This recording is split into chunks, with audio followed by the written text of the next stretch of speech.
Tala flaval fa apoponga mo tala fo mai lisi ufonga le lau mo i Wellington e mo le nei tai ao valua aperila lua felua lima.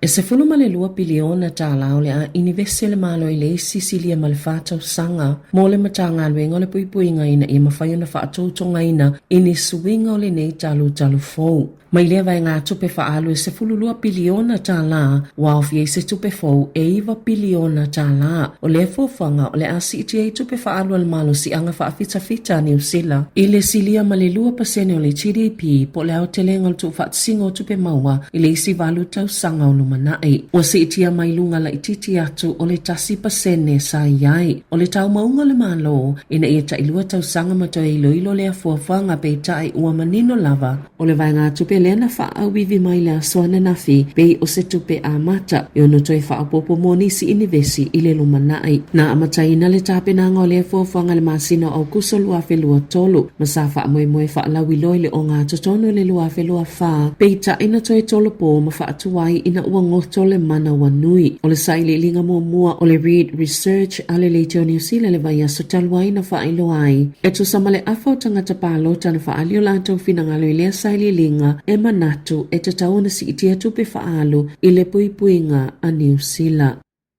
Ele o mawhaio na whaailoa whaalawa i tele le suafa o le tangata na i o ilona molianga le whaamsinonga whaitu malo au kilani i le asoa na nafi. Ilona fisosoani i whainga whaasolutu la fono o visa e au maieni tangata whainga luenga. Mola na pisinisi na whaasalaina le whale puipui mo tau sanga e wha ina ua i o ilona molianga i se fulu malilua. Na ta ua Michael Carley o le pule o le Immigration Compliance and Investigation. E malanga so o lavalea tangata i Samoa. E sa ili nisi mola na pisinisi valifale e whaatosina mai ia tangata whainga aluenga i New Zealand i lalo le folfolanga e su aini a lātou tupe e lafo i lātou ainga i Samoa. Ona visosani leo lea tangata e lango le whainga o le visa asiasi ma wa aile whaanga solonga o visa o ia tangata mai Samoa. Ma tatongi tau o visa whaapea ma pasese o le vao le luafes fulfama le luafe luatasi na whaafainga aluenga ai e le ua whale puipui ni tangata Samoa ini awala e le tu sai ma le tu la fono. I tutono New Zealand ma fesosani fo i isi lea fo ina soli ai tu unga o lato visa na iloa lawa lea tangata e lea nga a i lātou na malanga mai e whai ngā luenga i New Zealand ma o nisi fo i o i lātou. E no nofo whaasolutu la fono ai lawa ina ua mai a leo ngā o lātou visa siasi. Sa ia whaatau ana wina ma whaia ni tau i whaasolutu la fono o se tasi e eisa la fiso o ta inga i le ofiso whemalanga i ngā New Zealand i Samoa. Ina ua talu sanga mo visa o ana tangata whai ngā luenga. E maasani o na whai ngā luenga ia tangata i le silia. Ma le whaase fulu i tō la i le vai aso ma totongi i se ta se lauta la i le aso, ma ua maua lalo i fona i lo le totongi a mata o tangata mātutua. E le i totongi na fo i lato totongi o aso malolo po o ni aso mai, e le aini payslips po o ni malilianga tustusia o a lato ngā luenga.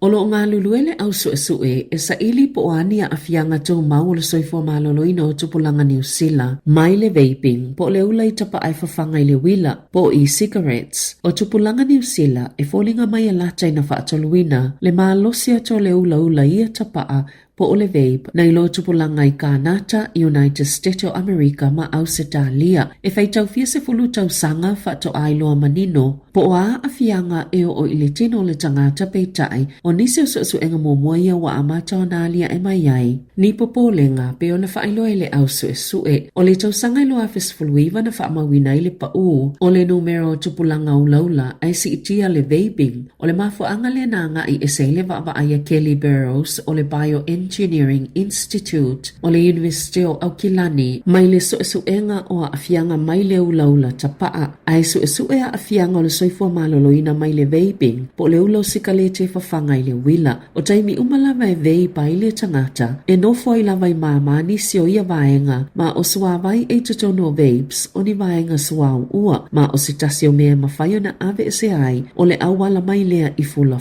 o le iei soofo i la o fula i le tele o taimi o le aso male tele o tau sanga e whaale ngai nai sele o mama na whawe Burrows manise o tamaitia o nga se masini e whaata ita i leu laula po le vaping e ao le aso o na wha malolea ina ia mawhaiona so eina po o ai tu ai ngā waila au o lo o iai. Mana ilo ai e o ato i le tolu se fulu i tu ai ngā waila au i se ese i te tono i liquid taitasi. Mana sauno Burrows e leise tasi na te ilo aina po o le ale saunga le mu o i tu ai ngā waila au i se ese po o flavoring chemicals. O le aso mo moi u lai o le amatua whaasaina ato ai disposable vapes i te tono New Zealand ma o le ale toi whaatangaina fale o loe whaatawai vapes o na toi whaiani whaalau i loa i whafuane o alato fale o loa e tatau i fale o loa lai tipo dairies ma pamu penisini o na nana ese maile loa toi tangata whaatau ia o loa e pei o sika leti.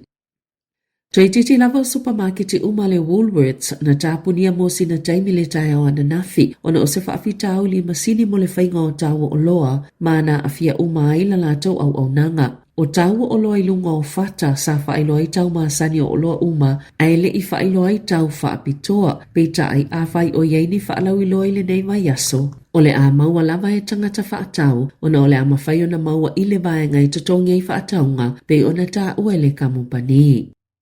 O lo tu mau pele pao al whainga malo so whaatasi i no foe onus fulfa i le limas fulvalo le tua ngai pe ona whaelo le fesili ma le sa ili ilinga le One News le variant poll e sa i le fina ngalo le atunu po ayo mafuli i ai le lango. O le sa ili linga le ana whaia le maasi no Februari sa mawalunga i le lango mo le leipa e mawhaio na taita i ai se whainga malo. Pe taio le wha fesili na tula i mai le lango i tolu ona pasene mo le national 2% ua si iti ai po le fase fulu whano foa. Leipa e tolu 2% tasi ua pa uai po le fase fulu no foa. Creens se fulu pasene tu mau pea ile se fulu lua no foa. Act Ava pasene tu mau pea ile se fulu tasi no foa. New Zealand First fitu pasene. Mai 2% ua si iti ai po le iwa no foa. Vaenga wha upwhaya Māori tolu pasene mai tasi ua pa uai po le ono no foa. 2% e lango ya Christopher Luxon mo le tofinga pa le mia. Ai 2% mo Chris Hipkins le tai o le leipa.